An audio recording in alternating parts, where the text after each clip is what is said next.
सत श्री अकाल, तुसीं देख रहे हो पंजाब मेल यूएसए टीवी। मैं वरुण कौर मान। खबरां दे बुलेटिन विच तुहाडा स्वागत है। खबरां दे बुलेटिन दे स्पॉन्सर ने रीमैक्स के रियल्टर गुरजतिंदर सिंह रंधावा, जिन्हां तो तुसीं हर तरीके की प्रॉपर्टी खरीद अते वेच सकते हो। रियल एस्टेट की दुनिया दे विच मन्निया परमन्निया नाम ते पेश ने हुण पहिलां चोणवीआं खबरां।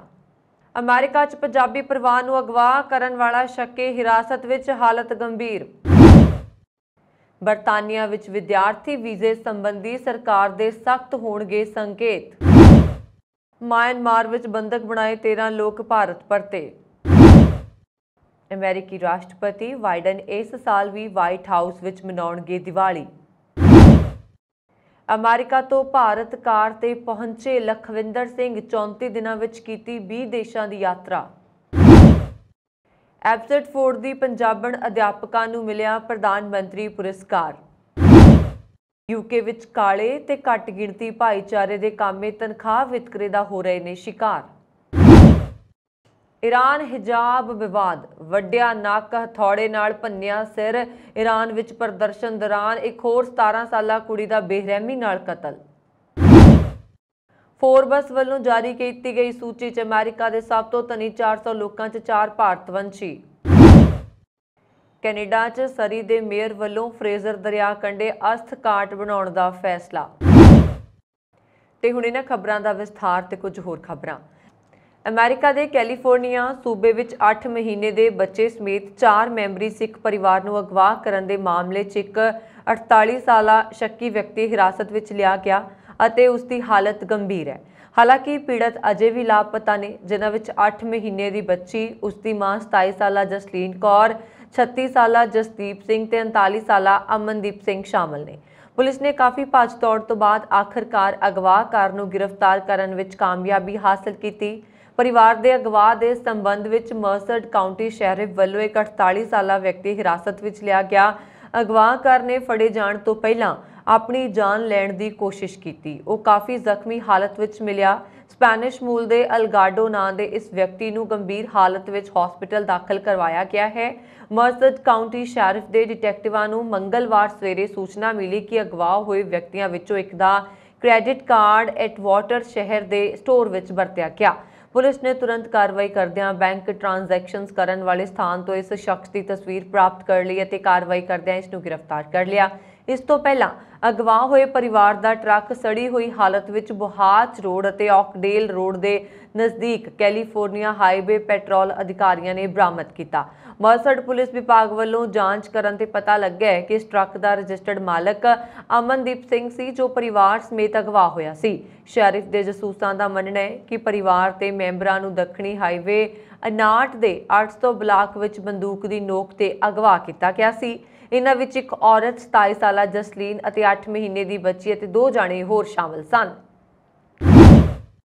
बरतानिया की भारतीय मूल की गृह मंत्री सुएला ब्रेबमैन ने कहा है कि देश विच घट हुनरमंद प्रवासियों की गिणती बहुत ज़्यादा है अते वो देश की आर्थिकता नूं बढ़ावा देण विच ढुकना योगदान नहीं पा रहे।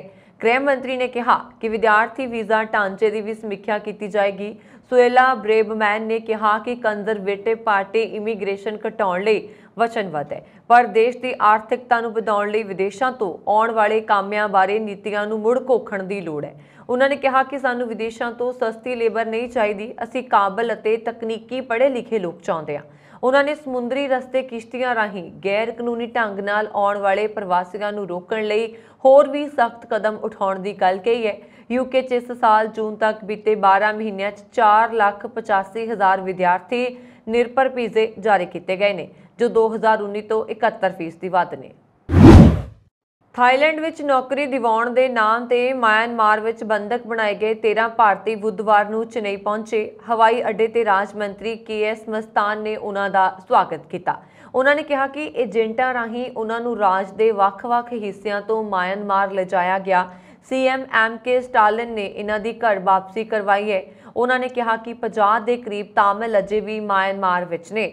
ਸਾਡੀ ਸਰਕਾਰ ਉਹਨਾਂ ਨੂੰ ਵਾਪਸ ਲਿਆਉਣ ਦੀ ਕੋਸ਼ਿਸ਼ ਕਰ ਰਹੀ ਹੈ। ਕੋਇੰਬਟੂਰ ਦੇ ਇੱਕ ਵਿਅਕਤੀ ਨੇ ਦੱਸਿਆ ਕਿ ਮੈਂ ਦੁਬਈ ਵਿੱਚ ਨੌਕਰੀ ਲਈ ਅਪਲਾਈ ਕੀਤਾ ਸੀ। ਏਜੰਟ ਨੇ ਦੱਸਿਆ ਕਿ ਨੌਕਰੀ ਦਾ ਸਥਾਨ ਥਾਈਲੈਂਡ ਹੈ। ਉਸ ਦੀ ਗੱਲ ਸੁਣ ਕੇ ਅਸੀਂ ਥਾਈਲੈਂਡ ਪਹੁੰਚ ਗਏ ਤਾਂ ਪਤਾ ਲੱਗਾ ਹੈ ਕਿ ਇੱਥੇ ਕੋਈ ਨੌਕਰੀ ਨਹੀਂ ਹੈ। ਇਸ ਤੋਂ ਬਾਅਦ ਉਹ ਸਾਨੂੰ ਕਾਰ ਰਾਹੀਂ ਕਰੀਬ 450 ਕਿਲੋਮੀਟਰ ਦੂਰ ਕਿਸੇ ਥਾਂ ਤੇ ਲੈ ਗਏ। ਉੱਥੇ ਚੀਨੀ ਲੋਕਾਂ ਦੇ ਇੱਕ ਸਮੂਹ ਨੇ ਸਾਨੂੰ ਗੈਰ ਕਾਨੂੰਨੀ ਢੰਗ ਨਾਲ ਇੱਕ ਨਦੀ ਪਾਰ ਕਰਾਈ।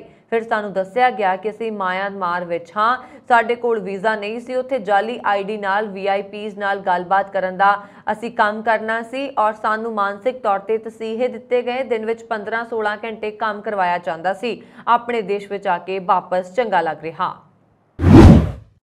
ਅਮਰੀਕੀ ਰਾਸ਼ਟਰਪਤੀ ਜੋ ਬਾਈਡਨ ਇਸ ਸਾਲ ਵੀ ਵਾਈਟ ਹਾਊਸ ਵਿੱਚ ਦੀਵਾਲੀ ਮਨਾਉਣ ਦੀ ਯੋਜਨਾ ਬਣਾ ਰਹੇ ਨੇ। ਵਾਈਟ ਹਾਊਸ ਦੀ ਪ੍ਰੈਸ ਸਕੱਤਰ ਕੈਰੀਨ ਜ਼ੀਨ ਨੇ ਇੱਥੇ ਆਪਣੀ ਰੋਜ਼ਾਨਾ ਪ੍ਰੈਸ ਕਾਨਫਰੰਸ ਵਿੱਚ ਕਿਹਾ ਕਿ ਹਾਂ, ਉਹ ਪਿਛਲੇ ਸਾਲ ਵਾਂਗ ਦੀਵਾਲੀ ਮਨਾਉਣ ਦੀ ਯੋਜਨਾ ਬਣਾ ਰਹੇ ਨੇ। ਇੱਕ ਸਵਾਲ ਦੇ ਜਵਾਬ ਵਿੱਚ ਉਹਨਾਂ ਨੇ ਦੱਸਿਆ ਕਿ ਹਾਲੇ ਸਾਡੇ ਕੋਲ ਇਹ ਜਾਣਕਾਰੀ ਉਪਲਬਧ ਨਹੀਂ ਹੈ ਕਿ ਇਹ ਸਮਾਗਮ ਕਿਸ ਤਾਰੀਖ ਨੂੰ ਹੋਏਗਾ, ਪਰ ਬਾਈਡਨ ਇਸ ਸਮਾਗਮ ਨੂੰ ਇਸ ਦੇਸ਼ ਤੇ ਭਾਰਤੀ ਅਮਰੀਕੀਆਂ ਤੇ ਭਾਰਤ ਨਾਲ ਸਾਂਝੇਦਾਰੀ ਦੇ ਤੌਰ ਤੇ ਮਹੱਤਵਪੂਰਨ ਮੰਨਦੇ ਨੇ। ਇਸ ਦੌਰਾਨ ਮੈਰੀਲੈਂਡ ਦੇ ਗਵਰਨਰ ਲਾਰੈਂਸ ਨੇ ਕਿਹਾ ਕਿ ਅਕਤੂਬਰ ਨੂੰ ਹਿੰਦੂ ਵਿਰਾਸਤੀ ਮਹੀਨਾ ਐਲਾਨਿਆ ਗਿਆ। ਇੱਥੇ ਦੱਸ ਦਈਏ ਕਿ ਸਾਬਕਾ ਅਮਰੀਕੀ ਰਾਸ਼ਟਰਪਤੀ ਜਾਰਜ W. ਬੁਸ਼ ਦੇ ਕਾਰਜਕਾਲ ਤੋਂ ਬਾਅਦ ਹਰ ਸਾਲ ਵਾਈਟ ਹਾਊਸ ਵਿੱਚ ਦੀਵਾਲੀ ਮਨਾਈ ਜਾਂਦੀ ਹੈ। ਅਮਰੀਕਾ ਜਲਦੀ ਹੀ ਯੂਕਰੇਨ ਨੂੰ 4 ਹੋਰ ਐਡਵਾਂਸ ਰਾਕੇਟ ਸਿਸਟਮ ਮੁਹੱਈਆ ਕਰਵਾਏਗਾ ਤਾਂ ਕਿ ਰੂਸ ਦੇ ਨਾਲ ਜੰਗ ਵਿੱਚ ਉਹ ਬੜਤ ਹਾਸਲ ਕਰ ਸਕੇ। ਅਮਰੀਕੀ ਅਧਿਕਾਰੀਆਂ ਨੇ ਮੰਗਲਵਾਰ ਨੂੰ ਇਹ ਜਾਣਕਾਰੀ ਦਿੱਤੀ ਹੈ। ਉਹਨਾਂ ਨੇ ਦੱਸਿਆ ਕਿ high mobility artillery rocket system ਮੰਗਲਵਾਰ ਨੂੰ ਐਲਾਨੇ ਜਾਣ ਵਾਲੇ 62.4 ਕਰੋੜ ਅਮਰੀਕੀ ਡਾਲਰ ਦੇ ਸਹਾਇਤਾ ਪੈਕੇਜ ਦਾ ਹਿੱਸਾ ਹੈ। ਇਸ ਤੋਂ ਪਹਿਲਾਂ ਅਮਰੀਕਾ ਨੇ ਜੁਲਾਈ ਦੇ ਅੰਤ ਤੱਕ ਯੂਕਰੇਨ ਨੂੰ ਅਜਿਹੇ 16 ਰਾਕੇਟ ਪ੍ਰਣਾਲੀਆਂ ਦੀ ਸਪਲਾਈ ਕੀਤੀ ਸੀ। ਇਹ ਪ੍ਰਣਾਲੀ ਰੂਸੀ ਹਮਲਿਆਂ ਨੂੰ ਰੋਕਣ ਵਿੱਚ ਯੂਕਰੇਨ ਲਈ ਬਹੁਤ ਮਦਦਗਾਰ ਸਾਬਤ ਹੋਈ ਹੈ। ਇਸ ਪ੍ਰਣਾਲੀ ਨਾਲ ਯੂਕਰੇਨ ਨੇ ਉਹਨਾਂ ਪੁਲਾਂ ਨੂੰ ਨਿਸ਼ਾਨਾ ਬਣਾਇਆ ਜਿਨ੍ਹਾਂ ਦੀ ਵਰਤੋਂ ਰੂਸ ਨੇ ਆਪਣੇ ਸੈਨਿਕਾਂ ਨੂੰ ਸਪਲਾਈ ਕਰਨ ਲਈ ਕੀਤੀ ਹੈ। ਇਸ ਤੋਂ ਬਾਅਦ ਯੂਕਰੇਨ ਦੀ ਫੌਜ ਨੇ ਉਹਨਾਂ ਇਲਾਕਿਆਂ 'ਚ ਆਪਣੀ ਬੜਤ ਬਣਾਈ ਹੈ ਜਿੱਥੇ ਰੂਸੀ ਫੌਜਾਂ ਦਾ ਕਬਜ਼ਾ ਹੋ ਗਿਆ ਸੀ। ਨਵੇਂ ਸਹਾਇਤਾ ਪੈਕੇਜ ਵਿੱਚ ਯੂਕਰੇਨੀ ਸੈਨਿਕਾਂ ਲਈ ਹੋਰ ਅਸਲਾ ਅਤੇ ਸਾਜ਼ੋ ਸਮਾਨ ਨੂੰ ਵੀ ਸ਼ਾਮਲ ਕੀਤੇ ਜਾਣ ਦੀ ਉਮੀਦ ਹੈ। ਅਮਰੀਕਾ ਦੇ ਸ਼ਹਿਰ ਸੈਕਰਾਮੈਂਟੋ ਵਿੱਚ ਰਹਿਣ ਵਾਲੇ ਲਖਵਿੰਦਰ ਸਿੰਘ ਦੀ ਕਰੋਨਾ ਦੇ ਬਾਅਦ ਜ਼ਿੰਦਗੀ ਬਦਲ ਗਈ। ਉਹਨਾਂ ਦੇ ਮਨ ਵਿੱਚ ਖਿਆਲ ਆਇਆ ਕਿ ਉਹ ਰਹਿੰਦੀ ਜ਼ਿੰਦਗੀ ਵਿੱਚ ਕੁਝ ਨਾ ਕੁਝ ਵੱਖਰਾ ਕਰਨਗੇ ਅਤੇ ਉਹ ਜ਼ਿੰਦਗੀ ਜਿਉਣਗੇ। ਲਖਵਿੰਦਰ ਸਿੰਘ ਇਸ ਤਹਿਤ ਪਲਾਨਿੰਗ ਕੀਤੀ ਤੇ ਉਹ ਅਮਰੀਕਾ ਤੋਂ ਆਪਣੀ ਗੱਡੀ ਲੈ ਕੇ ਭਾਰਤ ਪਹੁੰਚ ਗਏ। 34 ਦਿਨਾਂ ਵਿੱਚ 20 ਦੇਸ਼ਾਂ ਦੀ ਸੈਰ ਕੀਤੀ ਤੇ 20,000 ਕਿਲੋਮੀਟਰ ਦਾ ਸਫ਼ਰ ਤੈਅ ਕਰਕੇ ਭਾਰਤ ਪਹੁੰਚੇ। ਲਖਵਿੰਦਰ ਸਿੰਘ ਨੇ ਦੱਸਿਆ ਕਿ ਕਰੋਨਾ ਸਮੇਂ ਲੋਕਾਂ ਨੂੰ ਵਿਛੜਦੇ ਹੋਏ ਦੇਖਿਆ ਤਾਂ ਉਹਨਾਂ ਦੇ ਮਨ ਵਿੱਚ ਕੁਝ ਵੱਖਰਾ ਕਰਨ ਦਾ ਖਿਆਲ ਆਇਆ। ਲਖਵਿੰਦਰ ਸਿੰਘ ਨੇ ਦੱਸਿਆ ਕਿ ਪਲਾਨਿੰਗ ਕਰਨ ਵਿੱਚ 3 ਸਾਲ ਦਾ ਸਮਾਂ ਲੱਗ ਗਿਆ ਅਤੇ ਕਾਗਜ਼ਾਤ ਪੂਰੇ ਹੁੰਦੇ ਹੀ ਉਹ ਅਮਰੀਕਾ ਤੋਂ ਭਾਰਤ ਲਈ ਆਪਣੀ ਗੱਡੀ ਲੈ ਕੇ ਨਿਕਲ ਪਏ। ਅਮਰੀਕਾ ਤੋਂ ਉਹਨਾਂ ਨੇ ਆਪਣੀ ਗੱਡੀ ਨੂੰ ਸਮੁੰਦਰੀ ਜਹਾਜ਼ ਜ਼ਰੀਏ ਇੰਗਲੈਂਡ ਭੇਜਿਆ। ਇੰਗਲੈਂਡ ਤੋਂ ਬੈਲਜੀਅਮ ਟ੍ਰੇਨ ਜ਼ਰੀਏ ਪਹੁੰਚੇ ਤੇ ਇਸ ਤੋਂ ਬਾਅਦ Paris, German, Switzerland, Australia, Hungary ਆਦਿ ਯੂਰਪ ਦੇਸ਼ਾਂ ਤੋਂ ਹੁੰਦੇ ਹੋਏ ਤੁਰਕੀ ਪਹੁੰਚੇ। ਇਸ ਦੇ ਬਾਅਦ ਉਹ ਈਰਾਨ ਤੋਂ ਹੁੰਦੇ ਹੋਏ ਪਾਕਿਸਤਾਨ ਗਏ। ਪਾਕਿਸਤਾਨ ਵਿੱਚ ਉਹਨਾਂ ਨੇ ਕੁੱਲ 14 ਦਿਨ ਬਿਤਾਏ। ਇਹਨਾਂ 14 ਦਿਨਾਂ ਵਿੱਚ ਉਹਨਾਂ ਨੇ ਗੁਰਦੁਆਰਾ ਸਾਹਿਬ ਲਾਹੌਰ, ਟੋਬਾ ਟੇਕ ਸਿੰਘ, ਪਾਕਪਟਨ ਆਦਿ ਸ਼ਹਿਰਾਂ ਦੀ ਸੈਰ ਕੀਤੀ। ਪਾਕਿਸਤਾਨ ਦੇ ਲੋਕਾਂ ਨੇ ਉਹਨਾਂ ਨੂੰ ਬਹੁਤ ਪਿਆਰ ਤੇ ਸਤਿਕਾਰ ਦਿੱਤਾ ਤੇ 11 ਦਿਨ ਲੋਕਾਂ ਨੇ ਆਪਣੇ ਘਰਾਂ ਵਿੱਚ ਰੱਖਿਆ। ਲਖਵਿੰਦਰ ਸਿੰਘ ਨੇ ਦੱਸਿਆ ਕਿ ਯੂਰਪ ਦੇ ਦੇਸ਼ ਬਹੁਤ ਛੋਟੇ ਨੇ, ਕੁਝ ਸਮੇਂ ਵਿੱਚ ਇਹਨਾਂ ਨੂੰ ਪਾਰ ਕੀਤਾ ਜਾ ਸਕਦਾ ਹੈ ਤੇ ਇਸ ਤੋਂ ਬਾਅਦ ਅਮਰੀਕਾ ਤੋਂ ਭਾਰਤ ਦੇ ਸਫ਼ਰ ਵਿੱਚ ਕੁੱਲ 34 ਦਿਨ ਲੱਗੇ ਤੇ 18 ਤੋਂ 20 ਦੇਸ਼ਾਂ ਦੇ ਵਿੱਚ ਹੋ ਕੇ ਆਏ ਨੇ।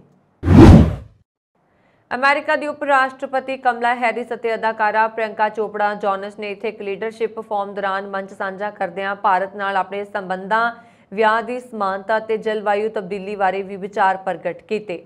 ਚੋਪੜਾ ਜੋਨਸ ਹੁਣ ਲਾਸ ਏਂਜਲਸ ਵਿੱਚ ਰਹਿ ਰਹੇ ਨੇ ਔਰ ਉਹਨਾਂ ਨੂੰ ਡੈਮੋਕ੍ਰੈਟਿਕ ਨੈਸ਼ਨਲ ਕਮੇਟੀ ਦੀ ਮਹਿਲਾ ਲੀਡਰਸ਼ਿਪ ਫੋਰਮ ਨੇ ਫਾਇਰਸਾਈਡ ਚੈਟ ਲਈ ਹੈਰਿਸ ਨੂੰ ਇੰਟਰਵਿਊ ਲਈ ਸੱਦਾ ਦਿੱਤਾ ਸੀ। ਪ੍ਰਿਯੰਕਾ ਚੋਪੜਾ ਨੇ ਕਿਹਾ ਕਿ ਅਮਰੀਕਾ ਪੂਰੀ ਦੁਨੀਆ ਲਈ ਉਮੀਦ, ਆਜ਼ਾਦੀ ਤੇ ਚੋਣ ਦੀ ਰੋਸ਼ਨੀ ਵਜੋਂ ਜਾਣਿਆ ਜਾਂਦਾ ਹੈ ਤੇ ਇਹਨਾਂ ਸਿਧਾਂਤਾਂ ਤੇ ਇਸ ਸਮੇਂ ਲਗਾਤਾਰ ਹਮਲੇ ਹੋ ਰਹੇ ਨੇ। ਕੈਲੀਫੋਰਨੀਆ 'ਚ ਇੱਕ ਅਜਿਹਾ ਕਾਨੂੰਨ ਹੋਂਦ ਵਿੱਚ ਆ ਗਿਆ ਹੈ ਜਿਸ ਤਹਿਤ ਕੈਲੀਫੋਰਨੀਆ ਵਾਸੀਆਂ ਨੂੰ ਸੜਕਾਂ ਪਾਰ ਕਰਨ ਦੀ ਖੁੱਲ੍ਹ ਦਿੱਤੀ ਗਈ ਹੈ ਤੇ ਜੁਰਮਾਨਾ ਵਸੂਲਣ ਲਈ ਜਲਦੀ ਕੀਤੀਆਂ ਉਹਨਾਂ ਦੀਆਂ ਟਿਕਟ ਨਹੀਂ ਕੱਟੀ ਜਾਏਗੀ। ਪੁਲਿਸ ਅਧਿਕਾਰੀ ਮਾੜੀ ਮੋਟੀ ਕੁਤਾਹੀ ਤੇ ਜੁਰਮਾਨਾ ਨਹੀਂ ਵਸੂਲ ਸਕਣਗੇ। ਗਵਰਨਰ ਗੈਵਨ ਨਿਊਸੋਮ ਨੇ ਦਾ ਫਰੀडम ਟੂ ਵਾਕ ਐਕਟ ਉੱਪਰ ਦਸਤਖਤ ਕਰ ਦਿੱਤੇ ਨੇ। ਇਹ ਜਾਣਕਾਰੀ ਅਸੈਂਬਲੀ ਮੈਂਬਰ ਫਿਲ ਟਿੰਗ ਵੱਲੋਂ ਦਿੱਤੀ ਗਈ ਹੈ, ਜਿਨ੍ਹਾਂ ਨੇ ਇਹ ਬਿੱਲ ਸਪਾਂਸਰ ਕੀਤਾ ਸੀ। ਇਹ ਨਵਾਂ ਕਾਨੂੰਨ 1 ਜਨਵਰੀ 2023 ਤੋਂ ਲਾਗੂ ਹੋ ਜਾਏਗਾ, जिस तहत कोई भी पुलिस अधिकारी उदों तक किसी कोलों जुर्माना वसूलण का फरमान नहीं जारी कर सकेगा जदों तक पैदल जा रहा व्यक्ति फौरी किसी संभावी हादसे लिए खतरा ना खड़ा करे। टिंग ने कहा कि जैवा किंग ला जबरदस्ती कैलीफोर्निया में थोपिया गया सी, जिस तहत जेकर कोई व्यक्ति लाल बत्ती तो पहला लाइट के जगण बुझण समय सड़क पार करता है तो उसकी टिकट कट्टी जा सकती है। टैटिंग ने कहा कि नवा कानून पुलिस नूं वधीकीकरण तो रोकेगा।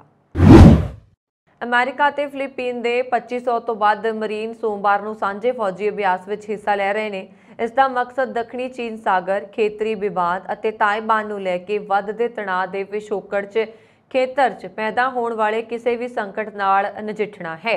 सालाना फौजी अभ्यास फिलीपीन्स के नवे चुने गए राष्ट्रपति फर्डिनैंड मार्कोस जूनीयर के शासन के अधीन हुण तक का सब तो वड्डा अभ्यास है। उन्हां दे साबका हमरुतबा रोड्रिगो डुटेरेटे अमेरिकी सुरक्षा नीतियां दे एक जबरदस्त आलोचक सन अते अमेरिकी बलां नाल फौजी अभ्यासां लई सहमत नहीं सन। उन्हां दा कहना है कि इस नाल चीन नाराज हो सकता है। समुंदर के योद्धियां दा सहयोग नामी इस अभ्यास विच 1,09,000 तो वध अमेरिकी ते 600 फिलीपीन के मरीन शामिल ने। अमेरिका ते फिलीपीन के फौजी अधिकारियों ने कहा कि वो हमले और विशेष मुहिम का अभ्यास कर रहे हैं। उन्होंने कहा कि अमेरिका के हिमार्स मिसाइल लॉन्चर और सुपरसोनिक लड़ाकू जहाज़ इस अभ्यास में हिस्सा लेंगे। ये 14 अक्टूबर को खत्म होएगा। कनेडा के पूरब उत्तर कैलगरी मॉल में दिन समय स्कूली विद्यार्थियों के दाखिले पर पाबंदी लगा दी गई है, जिस तो बाद विद्यार्थियों दी मुश्किलां वध गईयां ने। सोमवार को दोपहर के खाने समय कुछ विद्यार्थी विलेज सिक्योर मॉल गए, पर सुरक्षा गार्ड ने उन्होंने गेट के बाहर रोक दिता। मॉल प्रबंधकों ने गेट के बाहर एक नोट चिपका दिता, जिस पर लिखा गया है कि 1 अक्टूबर 2022 तो लेस्ट बी पियर्सन हाई स्कूल ते क्लैरेंस सेंसम स्कूल के विद्यार्थियों को सवेरे 7 बजे तो शाम 5 बजे तक स्क्वेयर मॉल में दाखिल होने की आग्या नहीं है। नोट में अगे लिखा गया है कि मॉल के हर गेट पर गार्ड निगरानी करेगा। जो विद्यार्थी अजिहा नहीं करते फिर उन्होंने स्कूल स्टाफ को सूचित किया जाएगा तो उन्होंने जुर्माना लगाया जा सकता है। उत्थे इसते विद्यार्थियों का कहना है कि मॉल मैनेजमेंट वालों चुके गए कदम सही नहीं हैं। रैडी कंग और जगवीर मल्ली के कतल मामले में गिरफ्तार टायलर नवैन कोएनैल विरुद्ध सरकारी धिर जल्दी एक चश्मदीद गवाह पेश करन जा रही है, जो 27 अक्टूबर 2017 को हुई रैंडी कंग की हत्या में कथित तौर पर शामिल सी, पर उस विरुद्ध कोई दोष आयद ना किया गया। हुण वो शख्स सरकारी गवाह बन के अदालत में पूरी कहानी बयान करेगा। विधान सभा चोणां विच लगातार दूजी जित की खुशी फ्रांसवा लैगो तो संभाली नहीं जा रही सी अते वो अपने हमायतियों का धन्नवाद करते ते उन्हां नूं जफ्फियां पाउंदे नजर आए। कनेडा के क्यूबैक सूबे दीआं विधान सभा चोणां विच क्लॉशन एवेन्यूर क्यूबैक पिछली वार तो भी वध सीटां जितण विच सफल रही, जबकि पंजाबी भाईचारे विचों इक्को एक उम्मीदवार जसपाल सिंह आलूवालिया चोण हार गए। कनेडा के भवी किरण कौर ढेसी कतल मामले में BC की सुप्रीम कोर्ट ने वड्डा फैसला सुणाउंदियां गुरविंदर सिंह दिओ और तलविंदर सिंह नूं बरी कर दिता। दरअसल सरी शहर में कतल की भवकिरण कौर ढेसी के केस में उसके प्रेमी हरजोत सिंह दिओ ने अपना गुनाह और बीते फरवरी महीने कबूल कर लिया सी। इस केस में हरजोत के भरा गुरविंदर सिंह दिओ और उन्होंने एक रिश्तेदार तलविंदर सिंह नूं भी गिरफ्तार किया गया सी, पर हुण इन्हां दोवां नूं BC की सुप्रीम कोर्ट ने दोष मुक्त करार देंदे हुए बरी कर दिता। कनेडा के ब्रिटिश कोलंबिया सूबे के शहर एब्सटफोर्ड निवासी पंजाबण अध्यापक निर्लेप कौर सिद्धू नूं सिक्ख्या के खेतर में सर्वोच्च सन्मान prime minister award for teaching excellence 2022 नाल सन्मानित किया गया। जिला लुधियाना के पिंड सराबा के गुरुद्वारा खालसा दीवान सोसायटी एब्सटफोर्ड के प्रधान रहे स्वर्गीय मोता सिंह गरेवाल की पोतरी निर्लेप कौर कैनेडा की इको एक पंजाबण अध्यापका है, जिसनों यह वकारी पुरस्कार मिलिया। कैनेडा के प्रधानमंत्री का यह अवार्ड हर साल उन्होंने 10-12 अध्यापकों को दिता जाता है जिन्होंने सिक्ख्या के खेतर में अहम योगदान पाया होवे। एब्सफोर्ड के यूजन रीमर मिडल स्कूल विखे 6वीं ते 7वीं जमात के विद्यार्थियों की अध्यापका निर्लेप कौर सिद्धू ने कई सिक्ख्या प्रोजैक्ट तैयार किए हैं, पर नस्लवाद के खिलाफ ते बराबरता के हक बारे तैयार किए प्रोजैक्ट बैकअप नूं विद्यार्थियों और मापियां वालों खूब प्रशंसा मिली है। ਸਰੀ 'ਚ ਵੱਸਦੇ ਭਾਰਤੀ ਲੋਕਾਂ ਦੀ ਚਿਰਾਂ ਤੋਂ ਲਟਕਦੀ ਆ ਰਹੀ ਅਸਥੀਆਂ ਜਲ ਪ੍ਰਵਾਹ ਕਰਨ ਲਈ ਢੁਕਵੇਂ ਸਥਾਨ ਦੇ ਪ੍ਰਬੰਧ ਦੀ ਮੰਗ ਨੂੰ ਪੂਰਾ ਕਰਦਿਆਂ ਸਥਾਨਕ ਫਰੇਜ਼ਰ ਦਰਿਆ ਦੇ ਕੰਢੇ ਅਸਥ ਘਾਟ ਬਣਾਉਣ ਦਾ ਇਤਿਹਾਸਕ ਫੈਸਲਾ ਲਿਆ ਗਿਆ। ਕੌਂਸਲਰ ਮਨਦੀਪ ਨਾਗਰਾ ਵੱਲੋਂ ਇਸ ਪ੍ਰਤੀ ਬਾਰ-ਬਾਰ ਆਵਾਜ਼ ਉਠਾਈ ਜਾ ਰਹੀ ਸੀ। ਮੇਅਰ ਡਗ ਮੈਲਕਪ ਨੇ ਇਸ ਬਾਰੇ ਐਲਾਨ ਕਰਦਿਆਂ ਕਿਹਾ ਕਿ ਜੇਕਰ ਉਹ ਕੁਝ ਦਿਨ ਤੱਕ ਹੋ ਰਹੀਆਂ ਮਿਊਨਿਸਪਲ ਚੋਣਾਂ 'ਚ ਦੁਬਾਰਾ ਚੁਣੇ ਜਾਂਦੇ ਨੇ ਤਾਂ ਪਹਿਲੀ ਬੈਠਕ ਵਿੱਚ ਹੀ ਇਸ ਅਸਥ ਘਾਟ ਦੀ ਉਸਾਰੀ ਦਾ ਐਲਾਨ ਕੀਤਾ ਜਾਏਗਾ ਅਤੇ ਅੰਤਿਮ ਰਸਮਾਂ ਨੂੰ ਪੂਰੀਆਂ ਧਾਰਮਿਕ ਰਵਾਇਤਾਂ ਮੁਤਾਬਕ ਨਿਭਾਏ ਜਾਣ ਲਈ ਅਸਥ ਘਾਟ ਦੀ ਸੁੰਦਰ ਉਸਾਰੀ ਕਰਵਾਈ ਜਾਏਗੀ। ਦੱਖਣੀ ਏਸ਼ੀਆਈ ਭਾਈਚਾਰੇ ਲਈ ਇਹ ਫੈਸਲਾ ਮਹੱਤਵਪੂਰਨ ਹੈ ਕਿਉਂਕਿ ਕਿਸੇ ਦੇ ਅਕਾਲ ਚਲਾਣਾ ਕਰ ਜਾਣ ਉਪਰੰਤ ਸੰਸਕਾਰ ਕਰਨ ਤੋਂ ਬਾਅਦ ਅਸਥੀਆਂ ਨੂੰ ਜਲ ਪ੍ਰਵਾਹ ਕਰਨ ਲਈ ਉਚੇਰੇ ਤੌਰ ਤੇ ਭਾਰਤ ਜਾਣਾ ਪੈਂਦਾ ਸੀ ਅਤੇ ਜੋ ਲੋਕ ਭਾਰਤ ਨਹੀਂ ਸੀ ਜਾ ਸਕਦੇ ਉਹਨਾਂ ਨੂੰ ਕਿਸੇ ਹੋਰ ਮਨਜ਼ੂਰਸ਼ੁਦਾ ਸਥਾਨ ਨਾ ਹੋਣ ਕਾਰਨ ਦਰਿਆ ਵਿੱਚ ਅਸਥੀਆਂ ਜਲ ਪ੍ਰਵਾਹ ਕਰਨ ਕਰਕੇ ਕਾਨੂੰਨ ਦੇ ਉਲਟ ਜਾਣਾ ਪੈਂਦਾ ਸੀ। ਇਸ ਕਾਰਨ ਇਸ ਬੁਨਿਆਦੀ ਲੋੜ ਵਾਸਤੇ ਭਾਰਤੀ ਭਾਈਚਾਰੇ ਵੱਲੋਂ ਲੰਬੇ ਸਮੇਂ ਤੋਂ ਮੰਗ ਕੀਤੀ ਜਾ ਰਹੀ ਸੀ ਪਰ ਕਿਸੇ ਵੀ ਮੇਅਰ ਵੱਲੋਂ ਹੁਣ ਤੱਕ ਇਸ ਵੱਲ ਧਿਆਨ ਨਹੀਂ ਦਿੱਤਾ ਗਿਆ। ਅਮਰੀਕਾ ਦੇ ਸਭ ਤੋਂ ਧਨੀ 400 ਲੋਕਾਂ ਵਿੱਚ 4 ਭਾਰਤਵੰਸ਼ੀ ਨੇ। ਫੋਰਬਸ ਵੱਲੋਂ ਜਾਰੀ ਕੀਤੀ ਗਈ ਸੂਚੀ ਵਿੱਚ ਜੀ ਸਕੇਲਰ ਦੇ CEO ਜੈ ਚੌਧਰੀ $8.2 ਦੀ ਨੈਟ ਵਰਥ ਦੇ ਨਾਲ ਭਾਰਤੀਆਂ ਵਿੱਚ ਸਭ ਤੋਂ ਅੱਗੇ ਨੇ। ਇਸ ਤੋਂ ਬਾਅਦ ਵਿਨੋਦ ਖੋਸਲਾ, ਰੋਮੇਸ਼ ਬਾਦਵਾਨੀ ਅਤੇ ਰਕੇਸ਼ ਗੰਗਵਾਲ ਦਾ ਨੰਬਰ ਆਉਂਦਾ ਹੈ। ਸੂਚੀ ਵਿੱਚ ਟੈਸਲਾ ਦੇ CEO ਐਲਨ ਮਸਕ ਪਹਿਲੇ ਨੰਬਰ ਤੇ ਨੇ। ਉਹ ਇਹ ਸਥਾਨ ਐਮਾਜ਼ਨ ਦੇ CEO ਜ਼ੈਫ ਬੇਜ਼ੋਸ ਤੋਂ ਖੋਇਆ ਹੈ ਜਿਹੜੇ ਲਗਾਤਾਰ 4 ਸਾਲ ਤੱਕ ਸਿਖਰ ਤੇ ਰਹੇ।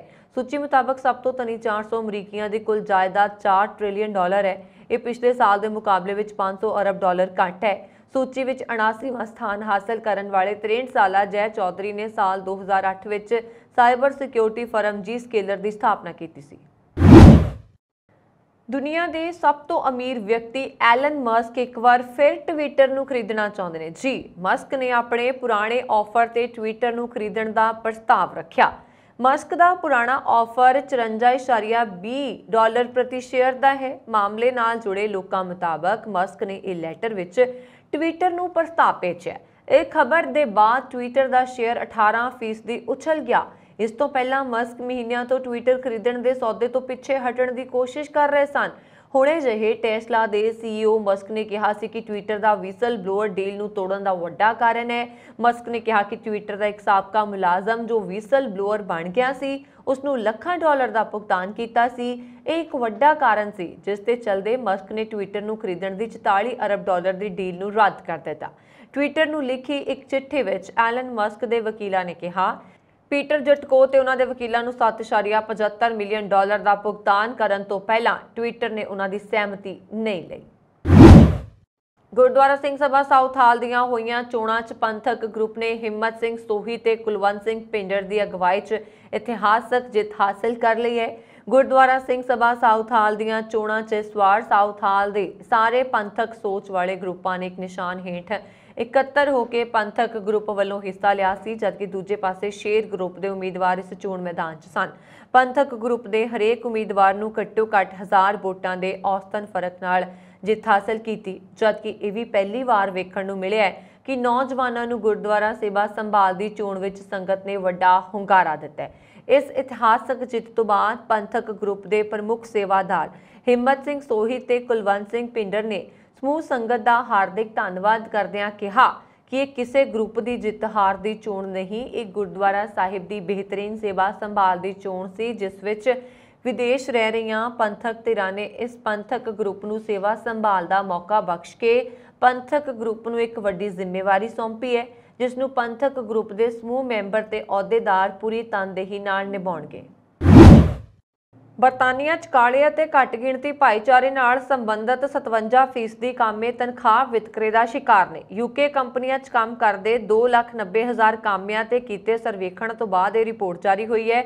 66% ਕਾਲੇ ਕਾਮਿਆਂ ਦਾ ਮੰਨਣਾ ਹੈ ਕਿ ਕੰਪਨੀਆਂ ਨੂੰ ਅਜਿਹੇ ਭੇਦਭਾਵ ਨੂੰ ਘੱਟ ਕਰਨ ਲਈ ਲੋੜੀਂਦੇ ਕਦਮ ਉਠਾਉਣ ਦੀ ਲੋੜ ਹੈ। ਇਸ ਸਾਲ ਦੇ ਸ਼ੁਰੂ 'ਚ ਸੱਤਾਧਾਰੀ ਪਾਰਟੀ ਦੀ ਸੰਸਦ ਮੈਂਬਰ ਕੈਰੋਲੀਨ ਨੌਕਸ ਨੇ ਵੀ ਨਸਲੀ ਵਿਤਕਰੇ ਤੇ ਆਪਣੀ ਹੀ ਪਾਰਟੀ ਤੇ ਨਿਸ਼ਾਨਾ ਸਾਧਿਆ ਸੀ। ਸੰਯੁਕਤ ਰਾਜ ਅਮੀਰਾਤ ਦੇ ਪ੍ਰਮੁੱਖ ਸ਼ਹਿਰ ਦੁਬਈ ਦੇ ਜ਼ਬੇਲ ਅਲੀ ਵਿੱਚ ਬਣਿਆ ਇੱਕ ਨਵਾਂ ਹਿੰਦੂ ਮੰਦਿਰ ਮੰਗਲਵਾਰ ਨੂੰ ਦੁਸਹਿਰੇ ਤੋਂ ਇੱਕ ਦਿਨ ਪਹਿਲਾਂ ਲੋਕਾਂ ਲਈ ਖੋਲ੍ਹ ਦਿੱਤਾ ਗਿਆ। ਇਹ ਮੰਦਿਰ ਸਿੰਧੀ ਗੁਰੂ ਦਰਬਾਰ ਮੰਦਿਰ ਦਾ ਹੀ ਵਿਸਥਾਰ ਹੈ ਜਿਹੜਾ UAE ਦੇ ਸਭ ਤੋਂ ਪੁਰਾਣੇ ਮੰਦਿਰਾਂ ਚੋਂ ਇੱਕ ਹੈ। ਖਲੀਜ ਟਾਈਮਜ਼ ਦੀ ਇੱਕ ਰਿਪੋਰਟ ਦੇ ਮੁਤਾਬਕ ਮੰਗਲਵਾਰ ਨੂੰ ਲੋਕਾਂ ਲਈ ਖੋਲੇ ਗਏ ਮੰਦਿਰ ਦਾ ਨੀਂਹ ਪੱਥਰ 2020 ਵਿੱਚ ਰੱਖਿਆ ਗਿਆ ਸੀ। ਇਸ ਮੰਦਿਰ ਨੂੰ 5 ਅਕਤੂਬਰ ਨੂੰ ਦੁਸਹਿਰਾ ਪੁਰਬ ਦੇ ਸਾਰਿਆਂ ਲਈ ਖੋਲ੍ਹਿਆ ਗਿਆ। ਇੱਕ ਦਿਨ ਪਹਿਲਾਂ ਵੀ ਇਹ ਖੋਲ੍ਹ ਦਿੱਤਾ ਗਿਆ। ਗਲਫ ਨਿਊਜ਼ ਦੇ ਅਨੁਸਾਰ ਮੰਦਿਰ ਵਿੱਚ ਸਾਰੇ ਧਰਮਾਂ ਦੇ ਲੋਕਾਂ ਨੂੰ ਪੂਜਾ ਲਈ ਦਾਖਲੇ ਦੀ ਆਗਿਆ ਹੋਏਗੀ। ਇਸ ਵਿੱਚ 16 ਦੇਵਤਿਆਂ ਦੀਆਂ ਮੂਰਤੀਆਂ ਸਥਾਪਿਤ ਕੀਤੀਆਂ ਗਈਆਂ ਨੇ। ਸਫੈਦ ਸੰਗਮਰ ਨਾਲ ਅਰਬੀ ਅਤੇ ਹਿੰਦੂ ਸ਼ੈਲੀ ਵਿੱਚ ਬਣੇ ਮੰਦਿਰ ਦੀ ਛੱਤ ਵਿੱਚ ਘੰਟੀਆਂ ਲੱਗੀਆਂ ਨੇ। ਮੰਦਿਰ ਪ੍ਰਬੰਧਕ ਕਮੇਟੀ ਨੇ ਵਾਧੂ ਭੀੜ ਤੋਂ ਬਚਣ ਲਈ QR ਕੋਡ ਜ਼ਰੀਏ ਮੰਦਿਰ ਵਿੱਚ ਜਾਣ ਲਈ ਬੁਕਿੰਗ ਦਾ ਪ੍ਰਬੰਧਨ ਕੀਤਾ ਹੈ। ਮੰਦਿਰ 6:30 ਵਜੇ ਸਵੇਰ ਤੋਂ ਰਾਤ 8 ਵਜੇ ਤੱਕ ਖੁੱਲ੍ਹਾ ਰਹੇਗਾ।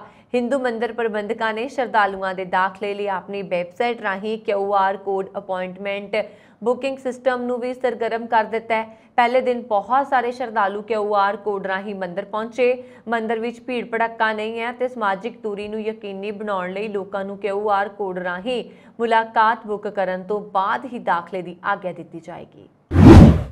ਇਟਲੀ 'ਚ ਬਹੁ ਆਬਾਦੀ ਭਾਰਤੀ ਭਾਈਚਾਰੇ ਵਾਲੇ ਲਾਸੀਓ ਸੂਬਾ ਦੇ ਜ਼ਿਲ੍ਹਾ ਲਾਤੀਨਾ ਦੇ ਇਲਾਕੇ ਸਾਊਦੀਆ ਪੁੰਤੀਨੀਆ ਨੇੜੇ ਖੇਤੀਬਾੜੀ ਫਾਰਮ ਹਾਊਸ ਦੇ ਇੱਕ ਦਰਖਤ ਨਾਲ ਰੱਸੀ ਪਾ ਨੌਜਵਾਨ ਜਸਪ੍ਰੀਤ ਨੇ ਆਤਮ ਹੱਤਿਆ ਕਰ ਲਈ। ਖਬਰ ਮਿਲਦੇ ਇਟਾਲੀਅਨ ਪੁਲਿਸ ਲਾਸ਼ ਕਬਜ਼ੇ ਵਿੱਚ ਲੈ ਕੇ ਘਟਨਾ ਦੇ ਪਤਾ ਕਰਨ ਵਿੱਚ ਲੱਗੀ ਹੈ ਔਰ ਜਾਂਚ ਕਰਨ ਦੇ ਵਿੱਚ ਵੀ ਜੁਟ ਗਈ ਹੈ। ਸੂਤਰਾਂ ਦੇ ਅਨੁਸਾਰ ਜਸਪ੍ਰੀਤ ਸਿੰਘ ਮੋਗਾ ਜ਼ਿਲ੍ਹੇ ਨਾਲ ਸੰਬੰਧਿਤ ਸੀ ਤੇ ਉਸ ਨੂੰ ਇਟਾਲੀ ਆਏ 4 ਤੋਂ 5 ਸਾਲ ਹੋ ਗਏ। ਕੁਝ ਸਮਾਂ ਪਹਿਲਾਂ ਉਸ ਦੇ ਪੇਪਰ ਬਣੇ ਸਨ ਤੇ ਦਸੰਬਰ ਵਿੱਚ ਵਿਆਹ ਕਰਵਾਉਣ ਲਈ ਭਾਰਤ ਜਾਣ ਦੀ ਤਿਆਰੀ ਕਰ ਰਿਹਾ ਸੀ। ਮ੍ਰਿਤਕ ਨੇ ਆਤਮ ਹੱਤਿਆ ਕਿਉਂ ਕੀਤੀ ਹੈ, ਇਸ ਦਾ ਕੋਈ ਠੋਸ ਕਾਰਨ ਹਾਲੇ ਤੱਕ ਪਤਾ ਨਹੀਂ ਲੱਗ ਸਕਿਆ, ਪਰ ਦੱਸਿਆ ਜਾ ਰਿਹਾ ਕਿ ਉਹ ਪਿਛਲੇ ਦਿਨੀ ਜਿਸ ਘਰ ਵਿੱਚ ਰਹਿੰਦਾ ਸੀ ਉਸ ਤੋਂ ਵੀ ਉਸ ਨੂੰ ਜਵਾਬ ਮਿਲ ਗਿਆ ਸੀ। ਕਈ ਤਰ੍ਹਾਂ ਦੀਆਂ ਆਰਥਿਕ ਤੰਗੀਆਂ ਨੂੰ ਪਿੰਡੇ ਤੇ ਹੰਡਾਉਂਦਾ ਮਰਹੂਮ ਜਸਪ੍ਰੀਤ ਸਿੰਘ ਆਪਣੇ ਮਾਪਿਆਂ ਨੂੰ ਬੁੱਢੀ ਉਮਰੇ ਛੱਡ ਗਿਆ। ਹਿਜਾਬ ਵਿਰੋਧੀ ਜਾਰੀ ਪ੍ਰਦਰਸ਼ਨ ਅਤੇ ਹਿੰਸਾ ਨੇ ਈਰਾਨ ਨੂੰ ਪੂਰੀ ਤਰ੍ਹਾਂ ਹਿਲਾ ਕੇ ਰੱਖ ਦਿੱਤਾ। ਹੁਣ ਤੱਕ 92 ਲੋਕਾਂ ਦੀ ਮੌਤ ਹੋ ਚੁੱਕੀ ਹੈ। 22 ਸਾਲਾ ਮਹਾਸਾ ਅਮੀਨੀ ਦੇ ਪੁਲਿਸ ਹਿਰਾਸਤ ਵਿੱਚ ਮਾਰੇ ਜਾਣ ਤੋਂ ਬਾਅਦ ਇਹ ਪ੍ਰਦਰਸ਼ਨ ਦਿਨੋਂ ਦਿਨ ਵੱਧਦਾ ਜਾ ਰਿਹਾ। ਈਰਾਨ ਵਿੱਚ ਔਰਤਾਂ ਲਈ ਹਿਜਾਬ ਪਹਿਨਣਾ ਕਾਨੂੰਨੀ ਤੌਰ ਤੇ ਲਾਜ਼ਮੀ ਹੈ ਅਤੇ ਅਮੀਨੀ ਨੂੰ ਹਿਜਾਬ ਲਈ ਗ੍ਰਿਫਤਾਰ ਕੀਤਾ ਗਿਆ ਸੀ ਅਤੇ ਅਜਿਹਾ ਦੋਸ਼ ਹੈ ਕਿ ਪੁਲਿਸ ਦੇ ਤਸੀਹਿਆਂ ਨਾਲ ਉਸ ਦੀ ਮੌਤ ਹੋਈ ਹੈ। ਈਰਾਨ ਦੇ ਅਧਿਕਾਰੀਆਂ ਦਾ ਦਾਅਵਾ ਹੈ ਕਿ ਉਸ ਨੂੰ ਅਚਾਨਕ ਦਿਲ ਦਾ ਦੌਰਾ ਪਿਆ ਸੀ। ਅਮੀਨੀ ਦੀ ਮੌਤ ਜਿਵੇਂ ਅਸੀਂ ਤੁਹਾਨੂੰ ਪਹਿਲਾਂ ਵੀ ਦੱਸ ਚੁੱਕੇ ਹਾਂ ਕਿ 16 ਸਤੰਬਰ ਨੂੰ ਹੋਈ ਸੀ। ਹੁਣ ਉੱਥੇ ਹੀ ਇੱਕ 17 ਸਾਲਾ ਨਿਕਾ ਸਕਰਾਮੀ ਨਾਮ ਦੀ ਲੜਕੀ ਦਾ ਬੇਰਹਿਮੀ ਨਾਲ ਕਤਲ ਕੀਤੇ ਜਾਣ ਦਾ ਮਾਮਲਾ ਸਾਹਮਣੇ ਆਇਆ। ਨਿਕਾ ਨੂੰ ਬਿਲਕੁਲ ਪਸੰਦ ਨਹੀਂ ਸੀ ਕਿ ਕੋਈ ਉਸ ਨੂੰ ਜ਼ਬਰਦਸਤੀ ਹਿਜਾਬ ਪਹਿਨਾਏ। ਉਹ ਘਰੋਂ ਨਿਕਲੀ ਅਤੇ ਸਿੱਧਾ ਤਹਿਰਾਨ ਸਥਿਤ ਕੇਸ਼ਵਰੇਜ਼ ਬੁਲੋਬੋਰਡ ਪਹੁੰਚ ਗਈ। ਇਸ ਜਗ੍ਹਾ ਤੇ ਹਜ਼ਾਰਾਂ ਈਰਾਨੀ ਲੜਕੀਆਂ ਆਪਣੇ ਹੱਕਾਂ ਲਈ ਲੜਾਈ ਲੜ ਰਹੀਆਂ ਸਨ। ਇੱਥੇ ਉਸ ਨੂੰ ਪੁਲਿਸ ਨੇ ਫੜ ਲਿਆ ਤੇ ਆਪਣੇ ਨਾਲ ਲੈ ਗਈ। ਫਿਰ ਉਸ ਨੂੰ ਕਿੱਥੇ ਰੱਖਿਆ ਗਿਆ, ਕਿੱਥੇ ਗਈ, ਕਿਸੇ ਨੂੰ ਕੁਝ ਨਹੀਂ ਪਤਾ। ਜਦੋਂ ਲੜਕੀ ਵਾਪਸ ਆਈ ਤਾਂ ਮਾਪਿਆਂ ਨੇ ਹਰ ਜਗ੍ਹਾ ਤੇ ਉਸ ਨੂੰ ਲੱਭਿਆ, ਉਸ ਦਾ ਕੁਝ ਪਤਾ ਨਹੀਂ ਲੱਗਾ। ਫਿਰ ਅਚਾਨਕ ਇੱਕ ਹਫ਼ਤੇ ਬਾਅਦ ਪੁਲਿਸ ਨੇ ਨਿੱਕਾ ਦੀ ਲਾਸ਼ ਉਸ ਦੇ ਮਾਪਿਆਂ ਨੂੰ ਸੌਂਪੀ। ਮੀਡੀਆ ਰਿਪੋਰਟਾਂ ਮੁਤਾਬਕ ਜਦੋਂ ਨਿੱਕਾ ਦੇ ਪਰਿਵਾਰ ਵਾਲਿਆਂ ਨੇ ਉਸ ਦੀ ਲਾਸ਼ ਦੇਖੀ ਤਾਂ ਬਹੁਤ ਬੁਰੀ ਹਾਲਤ ਵਿੱਚ ਸੀ। ਨਿੱਕਾ ਦੇ ਸਰੀਰ ਤੇ ਸੱਟਾਂ ਦੇ ਅਣਗਿਣਤ ਨਿਸ਼ਾਨ ਸਨ। ਉਸ ਦਾ ਨੱਕ ਵੱਢਿਆ ਹੋਇਆ ਸੀ, ਸਿਰ ਵੀ ਬੁਰੀ ਤਰ੍ਹਾਂ ਨਾਲ ਨੁਕਸਾਨਿਆ ਗਿਆ ਸੀ। ਅਜਿਹਾ ਲੱਗ ਰਿਹਾ ਸੀ ਜਿਵੇਂ ਹਥੌੜਿਆਂ ਨਾਲ ਉਸ ਦਾ ਸਿਰ ਭੰਨਿਆ ਗਿਆ ਹੋਵੇ। ਜਦੋਂ ਪੁਲਿਸ ਤੋਂ ਇਸ ਸੰਬੰਧੀ ਪੁੱਛਿਆ ਗਿਆ ਤਾਂ ਪਰਿਵਾਰ ਨੂੰ ਦੱਸਿਆ ਗਿਆ ਕਿ ਭੱਜਣ ਦੀ ਕੋਸ਼ਿਸ਼ ਦੌਰਾਨ ਨਿੱਕਾ ਇੱਕ ਉੱਚੀ ਥਾਂ ਤੋਂ ਡਿੱਗ ਗਈ। ਸਿਰ ਤੇ ਸੱਟ ਇਸ ਕਾਰਨ ਲੱਗੀ ਹੈ। ਪਰਿਵਾਰ ਨੂੰ ਧਮਕੀ ਦਿੱਤੀ ਗਈ ਹੈ ਕਿ ਉਹ ਇਸ ਬਾਰੇ ਮੀਡੀਆ ਨੂੰ ਜਾਣਕਾਰੀ ਨਾ ਦੇਣ। ਪੰਜਾਬ ਵਿੱਚ ਪਰਾਲੀ ਸਾੜਨ ਦੇ ਮਾਮਲੇ ਵਧਣ ਨਾਲ ਪ੍ਰਦੂਸ਼ਣ ਇੱਕ ਵਾਰ ਫਿਰ ਤੋਂ ਵੱਧ ਰਿਹਾ। ਸੂਬੇ ਵਿੱਚ ਆਮ ਆਦਮੀ ਪਾਰਟੀ ਦੀ ਸਰਕਾਰ ਬਣਨ ਤੋਂ ਬਾਅਦ ਲੋਕਾਂ ਨੂੰ ਰਾਹਤ ਦੀ ਉਮੀਦ ਸੀ, ਪਰ ਇਹ ਸਮੱਸਿਆ ਅਜੇ ਵੀ ਬਰਕਰਾਰ ਹੈ। ਮੰਗਲਵਾਰ ਤੱਕ ਸੂਬੇ ਵਿੱਚ ਪਰਾਲੀ ਸਾੜਨ ਦੇ 400 ਮਾਮਲੇ ਸਾਹਮਣੇ ਆਏ ਨੇ। ਅੰਮ੍ਰਿਤਸਰ ਜ਼ਿਲ੍ਹੇ ਵਿੱਚ ਸਭ ਤੋਂ ਵੱਧ ਪਰਾਲੀ ਸਾੜੀ ਗਈ। ਹੁਣ ਤੱਕ ਇੱਥੇ 320 ਕੇਸ ਦਰਜ ਹੋ ਚੁੱਕੇ ਨੇ। ਤਰਨਤਾਰਨ ਵਿੱਚ 54 ਕੇਸਾਂ ਨਾਲ ਸੂਬੇ ਵਿੱਚੋਂ ਦੂਜੇ ਨੰਬਰ ਤੇ ਹੈ। ਹਾਲਾਂਕਿ ਪਿਛਲੇ ਕੁਝ ਦਿਨਾਂ ਤੋਂ ਪੈ ਰਹੀ ਬਰਸਾਤ ਕਾਰਨ ਝੋਨੇ ਦੀ ਕਟਾਈ ਨਹੀਂ ਹੋ ਰਹੀ, ਜਿਸ ਕਾਰਨ ਪਰਾਲੀ ਸਾੜਨ ਦੇ ਮਾਮਲੇ ਸਾਹਮਣੇ ਆ ਰਹੇ ਨੇ। ਝੋਨੇ ਦੀ ਵਾਢੀ ਮੁੜ ਸ਼ੁਰੂ ਹੋਣ ਨਾਲ ਸੂਬੇ 'ਚ ਪਰਾਲੀ ਸਾੜਨ ਦੇ ਮਾਮਲੇ ਵੱਧ ਸਕਦੇ ਨੇ। ਅੰਮ੍ਰਿਤਸਰ, ਤਰਨਤਾਰਨ ਤੋਂ ਇਲਾਵਾ ਹੁਣ ਤੱਕ ਜਲੰਧਰ ਅਤੇ ਪਟਿਆਲਾ 'ਚ ਪਰਾਲੀ ਸਾੜਨ ਦੇ 7, ਫਿਰੋਜ਼ਪੁਰ, ਗੁਰਦਾਸਪੁਰ ਅਤੇ ਕਪੂਰਥਲਾ ਵਿੱਚ 6-6, ਮੋਹਾਲੀ ਵਿੱਚ 3, ਫਰੀਦਕੋਟ ਵਿੱਚ 2 ਅਤੇ ਲੁਧਿਆਣਾ, ਫਤਿਹਗੜ੍ਹ ਸਾਹਿਬ, ਮਾਨਸਾ ਤੇ ਨਵਾਂ ਸ਼ਹਿਰ ਵਿੱਚ ਇੱਕ ਮਾਮਲਾ ਸਾਹਮਣੇ ਆ ਚੁੱਕਾ ਹੈ। ਪੰਜਾਬ ਪ੍ਰਦੂਸ਼ਣ ਕੰਟਰੋਲ ਬੋਰਡ ਦੇ ਚੇਅਰਮੈਨ ਆਦਰਸ਼ਪਾਲ ਬਿੱਗ ਨੇ ਦੱਸਿਆ ਕਿ ਸੈਟੇਲਾਈਟ ਰਾਹੀਂ ਪਰਾਲੀ ਸਾੜਨ ਦੇ ਮਾਮਲਿਆਂ ਤੇ ਨਜ਼ਰ ਰੱਖੀ ਜਾ ਰਹੀ ਹੈ। ਇਸ ਦੀ ਰਿਪੋਰਟ ਤੁਰੰਤ ਜ਼ਿਲ੍ਹਾ ਪ੍ਰਸ਼ਾਸਨ ਨੂੰ ਭੇਜੀ ਜਾਂਦੀ ਹੈ ਤਾਂ ਜੋ ਜਲਦੀ ਕਾਰਵਾਈ ਕੀਤੀ ਜਾ ਸਕੇ। POU ਦੇ ਫਲ ਵਿਗਿਆਨ ਵਿਭਾਗ ਦੇ ਮੁਖੀ ਡਾਕਟਰ HS ਰਤਨਪਾਲ ਦਾ ਕਹਿਣਾ ਹੈ ਕਿ ਜੇਕਰ ਗਿੱਲੀ ਪਰਾਲੀ ਨੂੰ ਕਿੰਨੂ ਦੇ ਖੇਤਾਂ ਵਿੱਚ ਮਚਲ ਕੀਤਾ ਜਾਏ ਤਾਂ ਇਸ ਨਾਲ ਕਿੰਨੂ ਦੇ ਦਰਖਤਾਂ ਨੂੰ ਕਈ ਫਾਇਦੇ ਹੁੰਦੇ ਹਨ। ਇਹ ਸਨ ਹੁਣ ਤੱਕ ਦੀਆਂ ਖਬਰਾਂ। ਮੈਨੂੰ ਵरुण कौर मान ਨੂੰ ਦਿਓ ਆਗਿਆ। ਹੋਰ ਖਬਰਾਂ ਦੇ ਲਈ ਸਾਡਾ YouTube ਚੈਨਲ ਪੰਜਾਬ ਮੇਲ USA TV ਜ਼ਰੂਰ ਸਬਸਕ੍ਰਾਈਬ ਕਰੋ। ਸਤਿ ਸ਼੍ਰੀ ਅਕਾਲ।